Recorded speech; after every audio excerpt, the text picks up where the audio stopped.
دیکھو دائی کا اجر اللہ نے اپنے ذمے لیا ہے. نوح علیہ السلام نے اپنی قوم سے کہا ما اسألکم علیہ من اجر، میں تم سے اجر کا مطالبہ نہیں کرتا. سوال پیدا ہوتا ہے پھر کیا، ان اجری الا علی اللہ، میرا اجر کس کے ذمے ہے؟ اللہ. دائی کو اللہ بہت دیتا ہے.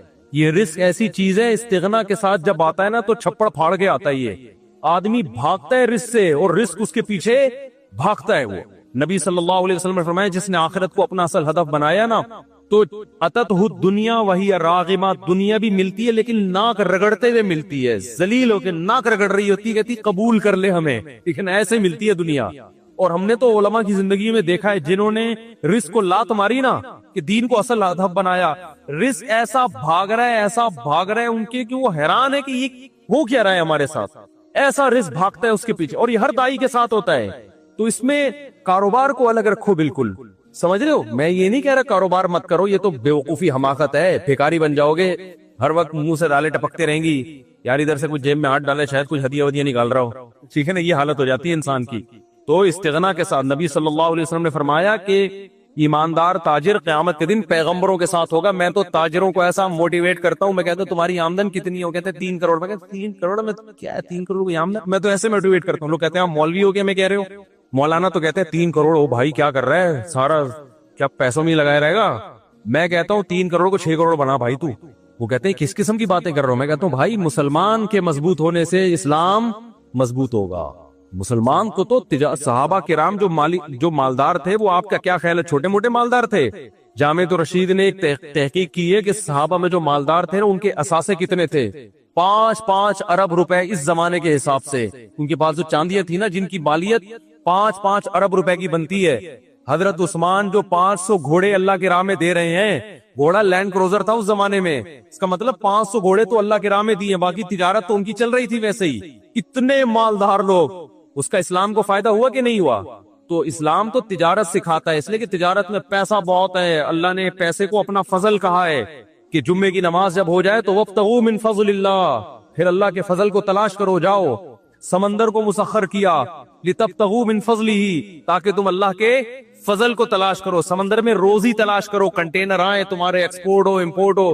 یہ جو سمندر میں اللہ کہتا ہے نا کہ میں نے مال رکھا ہے، رزق رکھا ہے، اس سے مراد ہے بزنس، کیونکہ سمندری تجارت سے انویسٹمنٹ سمندری تجارت میں کم ہوتی ہے، ارننگ زیادہ ہوتی ہے. تو اللہ کہہ رہے ہیں میں نے سمندر کو مسخر کیا، تمہارے فرما بردار بنا دیا، تاکہ وسخر وہ کیا ہے، وَلَهُ الْجَوَارِ الْمُنْشَآتُ فِي الْبَحْرِ كَالْأَعْلَامِ، پہاڑوں جیسے جہاز سمندر میں چلیں گے.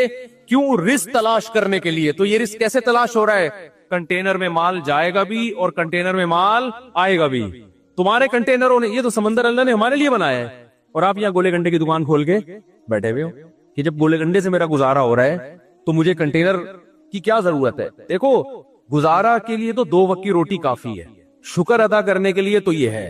جس کو 2 وقت کی روٹی بھی مل رہی ہے، ناشکری اس کے لیے جائز نہیں ہے. جب بھی وہ ملے بولے بھائی اللہ کا دیا میرے پاس بہت کچھ ہے، لیکن کمائے قوم کے لیے، مذہب کے لیے، اسلام کے لیے، اللہ کے لیے، کہ اوپر والا ہاتھ نیچے والے ہاتھ سے بہتر ہوتا ہے. جب آپ کے پاس دولت آئے گی جائز طریقے سے، حلال طریقے سے آپ خرچ کرنے والے بنو گے، سر اٹھا کے جیو گے.